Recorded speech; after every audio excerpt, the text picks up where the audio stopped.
For the next 5 weeks, we are going to be exploring different ways of drawing. So, in my opinion, one of the greatest skills that you can have as an artist is the ability to draw. But there are so many different ways that you can approach drawing. We are going to go over 5 of those different ways. And so today, we are going to revisit the continuous contour line drawing. So for the next 5 weeks for these drawings, we are going to pick one picture and we're going to use that same picture to draw these 5 different ways. In this way, we don't have to continually find new pictures to draw, but it also allows us to compare the different drawing methods with the same picture so that we can compare the styles and decide what we prefer for ourselves. So I have this picture here.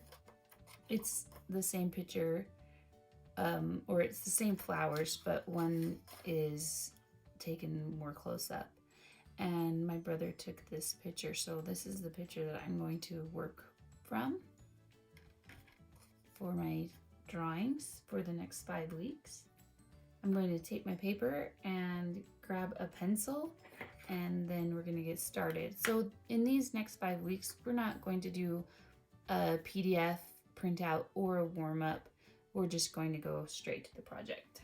All right, so to begin the blind contour drawing or contour drawing, then we are going to really focus on looking at our subject matter.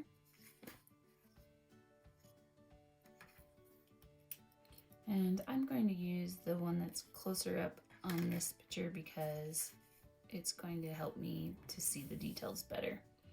I am going to start from the inside and I am going to just keep my pencil down and try to follow just where my eye goes. So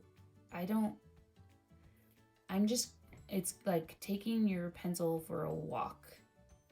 And I'm just going to do any details that I see or difference in color or value, and I'm just going to try and pick up all of that.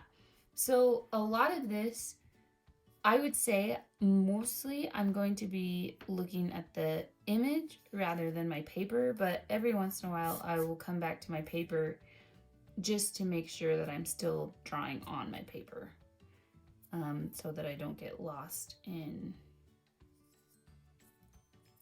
the process here.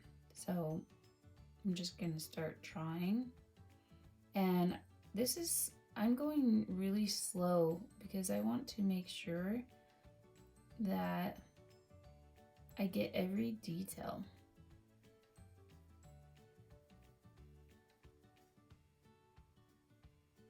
So pretend like your eyes are just going on a walk like an ant down this page,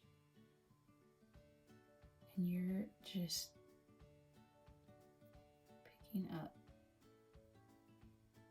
all of the details.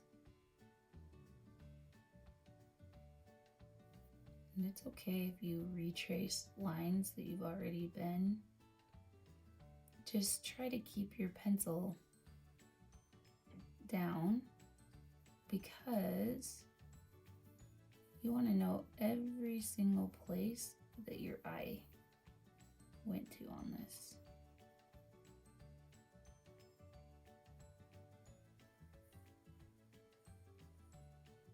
This is like telling a story of how you saw the picture.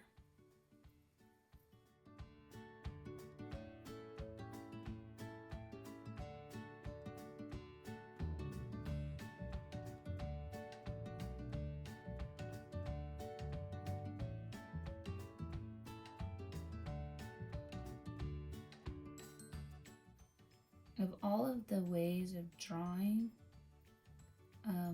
contour line drawing is one of my favorites because it allows you to see and be really mindful of what you're drawing, but it also allows you the freedom of it not being perfect. And I love the imperfections of the line drawing. It's a lot less stressful for me because it doesn't have to be perfect. In fact, the more imperfect that it is, the more fun it is to look at, to me. So I really like that it takes the pressure off of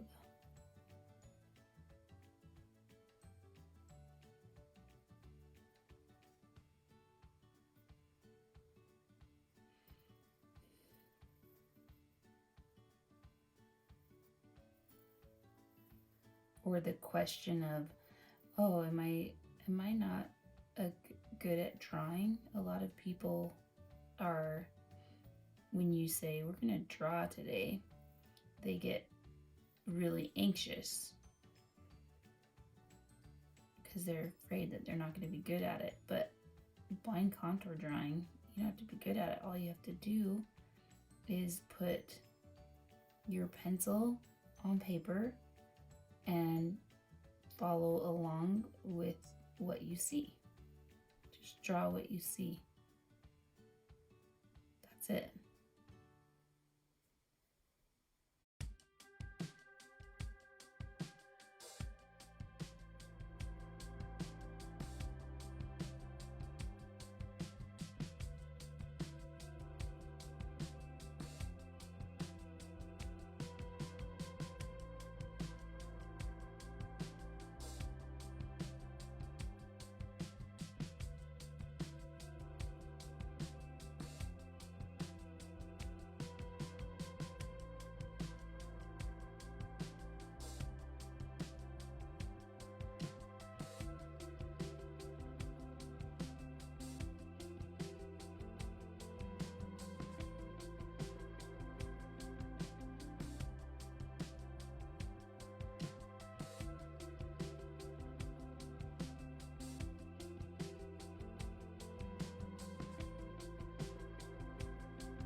So as I'm drawing this, I'm thinking, I kind of wish I would have drawn it in pen right off the bat, because I never erase my lines with a contour drawing. I love it all. I love to see every single detail in every place I went, even if it's not perfect. So because I would not erase this, I wish I would have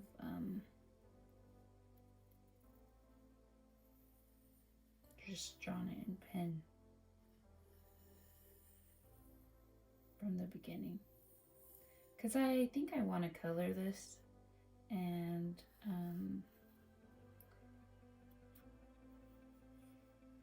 when I have permanent pen down, whether I use watercolor or acrylic, it makes it a lot easier not to smudge it.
So I picked up my pencil there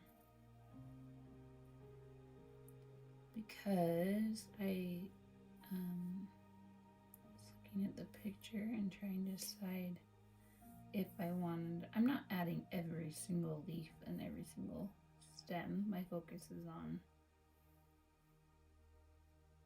the flower, but I think it does need some stem system here.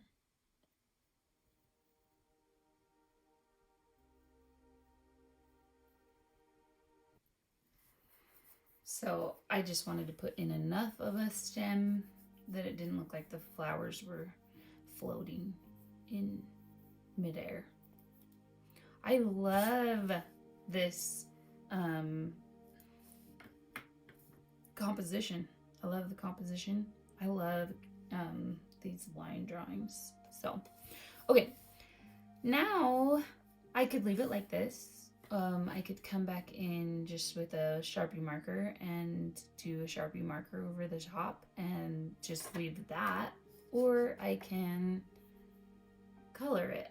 So it's up to you how far you want to take this project. My last line drawing that I did with an ultra fine Sharpie marker. And this time, I think I want to do it with the darker Sharpie marker just to try something new.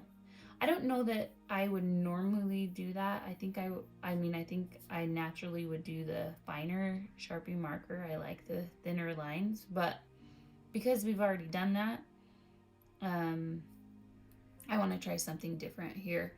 And in these, I don't know if you have noticed this, but in these projects, I am always trying to do something just a little bit different than the time before, because we are going to take and look at these projects at the end of about on the 40-week mark. We're going to look through all of these and see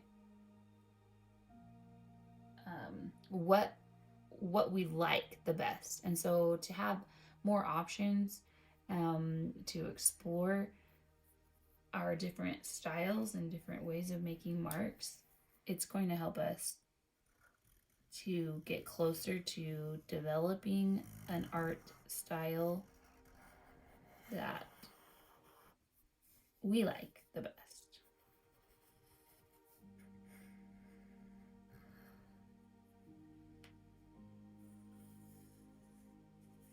So one thing I'm completely aware of with the Sharpie markers is they are thicker. So it is going to be, I'm going to have to be aware of that as I get closer to these lines that get more detailed, because I don't want to lose all of that. So maybe I'll just do the outline of the flowers, and then I will come back into those lines and add the thinner lines so I don't lose them, because there's just it is what it is. The thickness of the marker is what it is.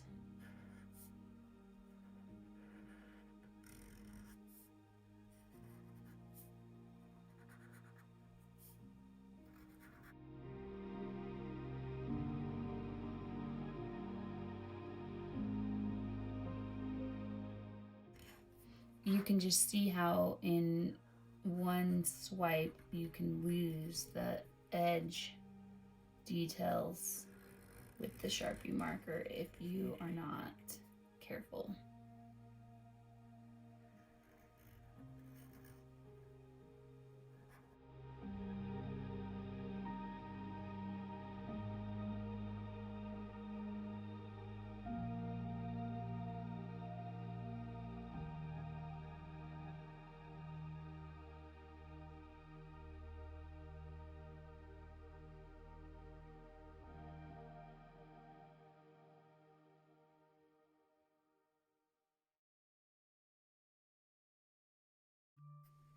I usually like to play music while I'm doing art, but I am kind of enjoying this quiet morning wind.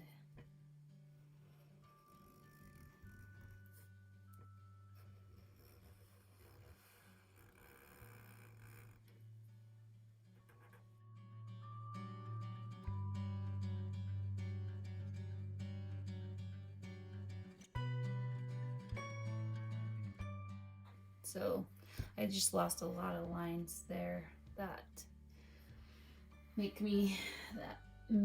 me sad to lose those.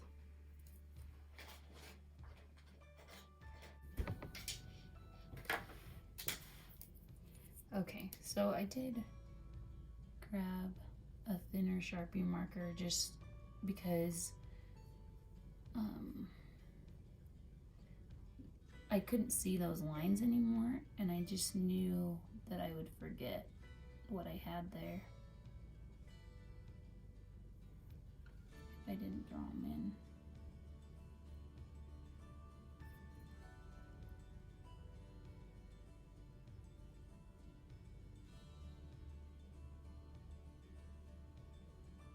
The one nice thing about the larger Sharpie marker is I don't have to erase the lines, the pencil lines, whereas with this one, it's thinner than my pencil lines, so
I have a couple of leaves that are a little bit empty, and parts that have less detail. So I want to see if there's anything I want to add there.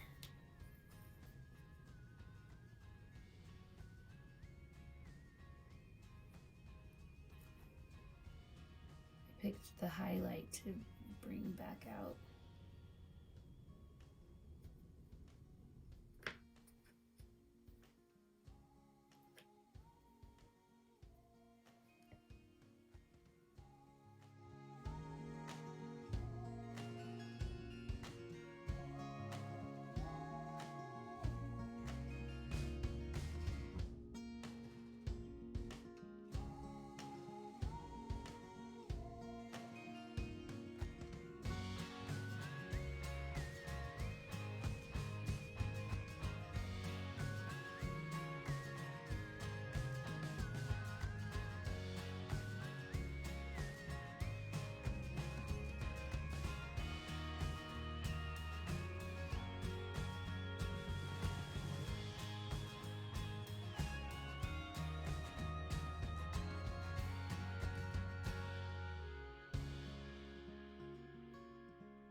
I said this before, but I really love doing flowers too, because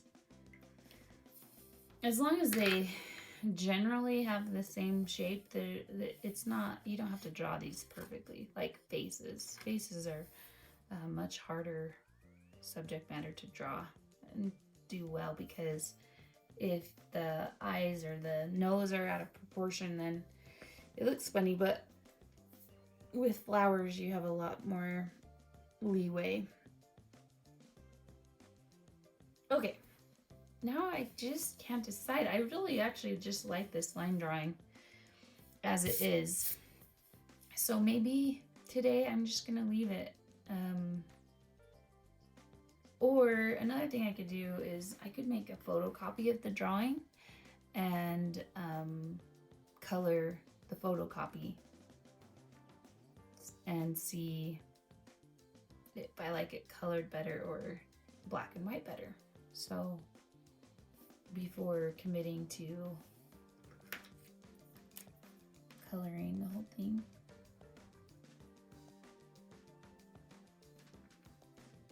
That's always an option, to experiment by using your drawing that you've done and photocopying it and experimenting with adding colors in different ways.